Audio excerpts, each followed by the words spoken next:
तो बच्चों नमस्कार, कैसे हैं आप सब लोग? ठीक होंगे, लाजवाब होंगे एक दोस्त। तो मेरे प्यारे भाई, पहला क्वेश्चन आप लोगों का, मीटर धारा के प्रतिकूल जाती है और 44 किलोमीटर धारा के अनुकूल जाती है। जब 30 किलोमीटर धारा के प्रतिकूल जाती है तो प्रतिकूल में उसकी चाल b माइनस डब्ल्यू रही होगी। 44 किलोमीटर धारा के अनुकूल जाती है, अनुकूल में उसकी चाल b प्लस डब्ल्यू रही होगी। दूरी को 4 से डिवाइड करेंगे, समय आएगा और दोनों समय को जोड़ के कितना समय दे रखा है? 10 घंटे का टाइम दे रखा है। पहली इक्वेशन आपके सामने ये बन चुकी है। कोई समस्या इस बात में? तो आपने कहा जी कोई समस्या नहीं है, ठीक है। क्वेश्चन ने ये कहा है कि 13 घंटे में वह 40 किलोमीटर धारा के विपरीत 40 किलोमीटर धारा के विपरीत 40 किलोमीटर धारा के विपरीत और 55 किलोमीटर धारा के अनुकूल 55 किलोमीटर धारा के अनुकूल और कितने घंटे में? 13 घंटे में वो तय करती है। यहां हिट एंड ट्रायल का भी कॉन्सेप्ट हम लोग यूज कर सकते हैं, वरना एक वेरिएबल को बराबर करके भी हम यूज कर सकते हैं। अब क्वेश्चन ने कहा है कि धारा की गति निर्धारित करें, यानी वो आपसे डब्ल्यू की वैल्यू पूछना चाह रहा है कि डब्ल्यू की वैल्यू क्या होगी। डब्ल्यू की वैल्यू ही तो धारा की गति होती है। अब सुनना, बहुत प्यार से बहुत बढ़िया चीज आपको बताने जा रहा हूं।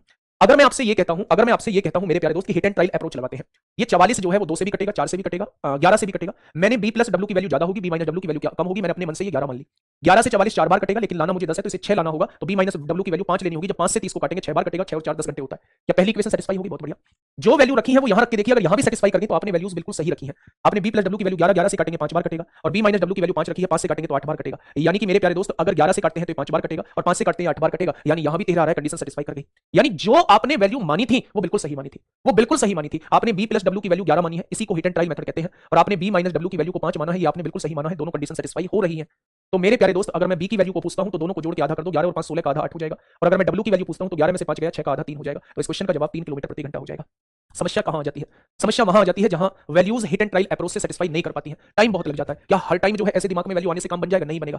पेपर में बहुत टाइम तक वैल्यूज दिमाग में नहीं आती है, बहुत टाइम तक वैल्यू सेटिस्फाई नहीं करती है। तो फिर हम कैसे करेंगे? फिर हम उस क्वेश्चन को मेथड से करेंगे। मेथड भी कोई बहुत बड़ा नहीं है, लेकिन आपको दिमाग को थोड़ा सा सेट रखना होगा जब मैं मेथड को बताऊंगा, ठीक है? समझना मेरे भाई प्यार से बातों को। एक्चुअली ये था पहला मेथड, फर्स्ट मेथड है, और फर्स्ट मेथड को हमने नाम दिया है हिट एंड ट्रायल मेथड।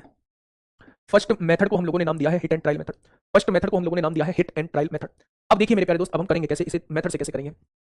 मेरे प्यारे दोस्त, उसने आपसे कहा 30 अपॉन धारा के प्रतिकूल जाता है b माइनस डब्ल्यू है, 44 जो है वो धारा के साथ जाता है b प्लस डब्ल्यू है, और टोटल समय उसे 10 घंटे का लगता है। 40 किलोमीटर वो धारा के विपरीत जाता है, धारा के विपरीत जाता है, और 55 किलोमीटर वो धारा के साथ जाता है, और उसे टोटल समय कितना लगता है? टोटल समय 13 लगता है। किसी भी एक को बराबर कर लीजिए, किसी भी एक को बराबर कर दीजिए, किसी भी एक को बराबर कर दीजिए, किसी भी एक को बराबर कर दीजिए। कैसे करेंगे बराबर भाई? 30 और 40 का एलसीएम 120 होता है, यहाँ 4 की गुणा कर दीजिए 120 हो जाएगा, यहाँ 3 की गुणा कर दीजिए 120 हो जाएगा। हो गया एक बराबर। जब इसमें से इसे घटाएंगे तो ये तो कट जाएगा। आपने कहा जी बिल्कुल कट जाएगा। 4 की गुणा 44 में 4 चौक 16 कुछ है, हासिल 4 चौक 16 और 1 17 176 हो जाएगा। 3 की गुणा 55 दिया 165 हो जाएगा। बहुत बढ़िया। 4 की गुणा 10 में करिए 40 हो जाएगा, और 3 की गुणा 13 में करिए 39 हो जाएगा। क्या कोई समस्या इस बात में? तो आप कहेंगे इस बात में कोई समस्या नहीं है। अब मेरी बात को थोड़ा सा ध्यान से सुनना, इसमें से इसे घटा रहे हैं, ये तो कट गया। 176 में से 165 जाएगा तो 11 बचेगा। 11 अपॉन b प्लस डब्ल्यू आएगा, 11 अपॉन b प्लस डब्ल्यू आएगा मेरे भाई। यहां देखेंगे तो 10 चौक 40 में से 39 जाएगा, एक आएगा, तो b प्लस डब्ल्यू की वैल्यू 11 आ चुकी है। b प्लस डब्ल्यू की वैल्यू 11 आ चुकी है। ये इधर आएगा गुणा में, 11 को 1 से डिवाइड करेंगे 11 आ जाएगा। अगर मेरे प्यारे दोस्त b प्लस डब्ल्यू की वैल्यू 11 आ चुकी है तो 11 यहां रख दीजिए। 44 को 11 से डिवाइड करेंगे 4 आएगा, 10 में से 4 जाएगा 6 आएगा, और 6 से 30 को काटेंगे 5 बार कटेगा, यानी b माइनस डब्ल्यू की वैल्यू 5 आ चुकी है। b माइनस डब्ल्यू की वैल्यू 5 आ चुकी है। बस हो गया काम खत्म। जो वैल्यू यहां थी वही वैल्यू यहां ही है। दोनों को जोड़ के आधा कर देंगे तो b की वैल्यू 8 आ जाएगी, दोनों को घटा के आधा कर देंगे तो w की वैल्यू जो है वो 3 आ जाएगी। पहला वाला बेस्ट मेथड है, लेकिन पहले वाले में बहुत बार दिमाग में चीजें नहीं आती है। दूसरा वाले का हमें यूज ही करना पड़ता है। मेरा ऊर्ध्वप्रवाह धारा के विपरीत होता है, ठीक है। 7.5 किलोमीटर अनुप्रवाह धारा के साथ होता है, 45 मिनट में जा सकती है। 5 किलोमीटर धारा के विपरीत इतना समय लगेगा। 7.5 किलोमीटर धारा के साथ इतना समय लगेगा, और दोनों मिला के समय कितना दिया है? 45 मिनट दिया है। घंटे में बनाने के लिए 60 से डिवाइड करेंगे, यानी कि मेरे भाई 3/4 घंटे दिया हुआ है। कोई दिक्कत नहीं है। वह 5 किलोमीटर अनुप्रवाह मतलब धारा के साथ, और 2.5 किलोमीटर ऊर्ध्वप्रवाह मतलब b माइनस डब्ल्यू 25 मिनट में जा सकती है। 25 मिनट में जा सकती है, घंटे बनाएंगे 60 से डिवाइड करेंगे, तो मेरे भाई ये 5/12 आ जाएगा। कोई दिक्कत नहीं, दो इक्वेशन बन चुकी हैं। 6 किलोमीटर ऊर्ध्वप्रवाह जाने में कितना समय लगेगा? 6 किलोमीटर ऊर्ध्वप्रवाह धारा के विपरीत का इतना समय लगेगा। दूरी बटे चाल ही क्या होता है? समय होता है। यानी कि मेरे प्यारे दोस्त, हमें b माइनस डब्ल्यू की वैल्यू निकालनी पड़ेगी। नहीं बोलिए ना, खूब बोलिए, मैं कोई कुछ कह थोड़ी ना रहा हूं। जितनी तरफदारी दूसरे की उसमें करने में लग रहा है, इतना तरफदारी क्वेश्चन को समझने में कर लीजिए। बाद में पछताओगे, मेरा कुछ नहीं होगा मेरे प्यारे दोस्त। चलिए, हमें चाहिए b माइनस डब्ल्यू की वैल्यू, यानी ऊर्ध्वप्रवाह जाने में उसे 6 किलोमीटर जाने में कितना समय लगेगा? 6 किलोमीटर जाने में कितना समय लगेगा मेरे प्यारे दोस्त? तो आप एक को बराबर कर लीजिए। अच्छा, कौन सी चाल निकालनी है? ऊर्ध्वप्रवाह वाली। तो धारा के साथ वाली बराबर कर लीजिए। देखिए, अगर हमें ऊर्ध्वप्रवाह वाली चाल निकालनी है, b माइनस डब्ल्यू वैल्यू निकालनी है, तो b प्लस डब्ल्यू को बराबर करना होगा। आप मुझे ये बताइए कि अगर मैं इसमें 2 की गुणा कर देता हूं तो ये 15 हो जाएगा। अगर 7.5 में 2 की गुणा कर देता हूं तो 15 हो जाएगा ना। और अगर मैं इसमें 3 की गुणा कर देता हूं ये भी 15 हो जाएगा। हो जाएगा क्या? तो मेरे प्यारे दोस्त, इससे तो ये कट जाएगा। 7.5 दूनी 15 होता है, 5 दिया 15, 5 दूनी कितना हो जाएगा? 10 हो जाएगा, और 25 दिया ये 7.5 हो जाएगा। बहुत बढ़िया। जब 2 की गुणा यहां करेंगे तो 3/2 यानी कि 1.5 हो जाएगा, और जब 3 की गुणा यहां करेंगे 5/4 हो जाएगा। 5/4 हो जाएगा, है ना। 3 की गुणा यहां करेंगे 5/4, और 2 की गुणा यहां करेंगे 3/2। कोई दिक्कत नहीं है। अब आप मुझे ये बताइएगा कि जब इस इक्वेशन में से इसको घटाते हैं, 10 में से 7.5 जाएंगे 3.5 आएगा, और ये क्या हो जाएगा? b माइनस डब्ल्यू हो जाएगा। आप यहां से देखिए, इसमें से इसे घटाइए, 3 में से 2 में से 3/2 में से 5/4 को घटाइए, 2 और 4 का एलसीएम 4 आएगा, 2 दूनी 4 3 दूनी 6 आएगा, और 6 में से 5 घटाएंगे तो 1/4 आ जाएगा। 3.5 चौक कितने होते हैं? 14 होते हैं, यानी कि b माइनस डब्ल्यू की वैल्यू 14 किलोमीटर प्रति घंटा आ जाएगी। बी माइनस डब्ल्यू की वैल्यू जो है वो 14 किलोमीटर प्रति घंटा आ जाएगी। उसने पूछा 6 किलोमीटर जो है वो 14 की गति से जाना है तो कितना समय लगेगा मेरे प्यारे दोस्त? 6 किलोमीटर 14 की गति से जाना है, 520 है ना? नहीं आ रहा है, कहीं गड़बड़ होगी तो फिर। एक नाव 5 किलोमीटर उर्ध्व प्रवाह जाती है बी माइनस डब्ल्यू और 7.5 किलोमीटर अनुप्रवाह 45 मिनट में जा सकती है। 45/60 15 दिया 45 15 चौका 60 हो जाएगा, ठीक है। 3.5 नहीं होगा, ये 2.5 होगा। यहाँ हमने गड़बड़ कर दी है, ये 2.5 होगा, ये 2.5 होगा। देखिए ये गड़बड़ी हो गया, 10 में से 7.5 जाएगा, 2.5 बचेगा और 2.5 बटे बी माइनस डब्ल्यू हो जाएगा। 2.5 चौका 10 होते हैं, बी माइनस डब्ल्यू की वैल्यू 10 हो जाएगी। बस हो गया क्वेश्चन, यही गड़बड़ी थी। 6/10 हो जाएगा। अगर इसे मिनट में बनाओगे, इसे मिनट में बनाओगे तो 60 की गुणा करोगे यानी 36 मिनट हो जाएगा। आंसर क्या आएगा? 36 मिनट इस क्वेश्चन का जवाब आ जाएगा। आंसर क्या हो जाएगा? 36 मिनट इस क्वेश्चन का बिल्कुल सही जवाब हो जाएगा, ठीक है। आगे बढ़े, चलिए मेरे भाई इस क्वेश्चन को बताइए। लास्ट क्वेश्चन होगा, क्वेश्चन जो मिक्स है मेरे प्यारे दोस्त। पहला क्वेश्चन पढ़िए। नाव की चाल यानी बी की वैल्यू 15 किलोमीटर प्रति घंटा है, धारा की चाल 3 किलोमीटर प्रति घंटा, डब्ल्यू की वैल्यू 3 किलोमीटर प्रति घंटा है, ठीक है।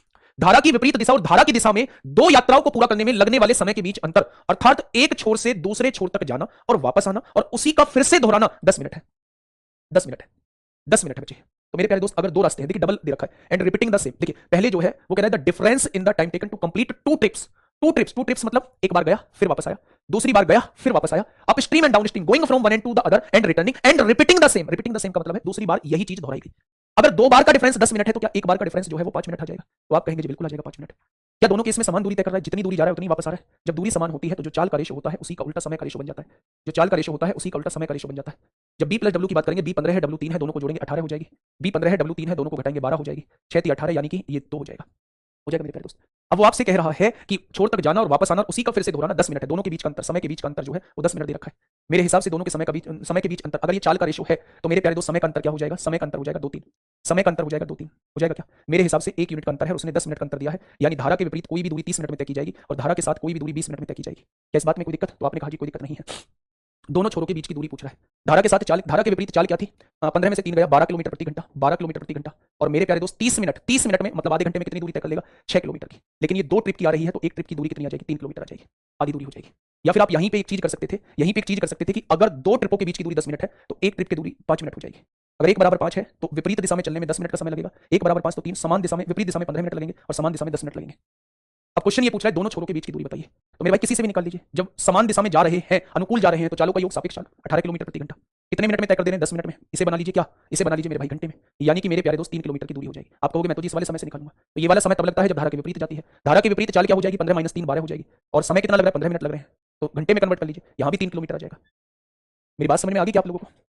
देखिए मैं आपको एक चीज बताता हूं, इसमें वापस पुनः लौट आता है, पूरी यात्रा के लिए औसत चाल कितनी है? यदि नदी की चाल 1.5 किलोमीटर प्रति घंटा है, अगर जाता होगा तो धारा के साथ जाता होगा, अगर वापस आता होगा तो धारा के विपरीत आता होगा। जाने की चाल जो रहेगी 4.5 और 1.5 6 किलोमीटर प्रति घंटा रहेगी और आने की चाल जो रहेगी 4.5 में से 1.5 घटा दोगे तो 3 किलोमीटर प्रति घंटा रहेगी। और जब दो बराबर दूरी अलग अलग चाल से तय की जाती है तो पूरी यात्रा की औसत चाल 2s1 × s2 / s1 + s2 होती है। 6 3 9 हो जाएगा, ठीक है। 3 3 9 होते हैं, 3 दूनी 6 होते हैं, 4 किलोमीटर प्रति घंटा हो जाएगी। Option number B is the correct answer, ठीक है। 60 किलोमीटर, हाँ 60 किलोमीटर की दूरी तक नाव चलाकर जाता है और 13 घंटे 30 मिनट में वापस आता है, यानी टोटल टाइम दिया हुआ है। वह प्रवाह के साथ उतने समय में 5 किलोमीटर जा सकता है जितने समय में वह प्रति प्रवाह में 4 किलोमीटर जा सकता है। यानी कि प्रवाह के साथ, धारा के साथ जितने समय में वो 5 किलोमीटर की दूरी तय करता है उतने ही समय में वो प्रवाह के विपरीत 4 किलोमीटर की दूरी तय करता है। उतने ही समय में टाइम बराबर है, टाइम बराबर होता है तो जो दूरी का अनुपात होता है वही आपका चाल का अनुपात बन जाता है। यानी दूरी का अनुपात जाता धारा के साथ 5 किलोमीटर की दूरी है, धारा के विपरीत 4 किलोमीटर की दूरी है, यही चाल का रेशो हो जाएगा।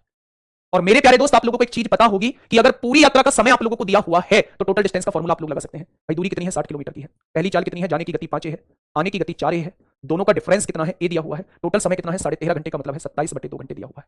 27, अच्छा टोटल समय दोनों का योग आ जाएगा, 5 और 4 9 आ जाएगा। डिस्टेंस का फॉर्मूला आप लोग जानते होंगे, डी बराबर पहली चाल गुणा दूसरी चाल अपन दोनों चालों का योग इनटू टोटल समय। अगर दोनों तरफ का आप लोगों को समय दिया, कल भी कराया था मैंने ऐसा क्वेश्चन, कल भी कराया था मेरे भाई।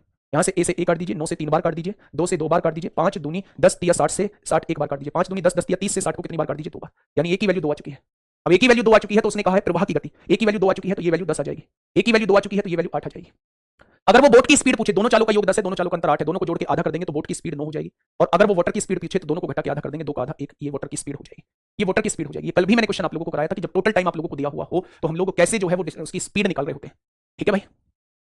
नेक्स्ट क्वेश्चन आप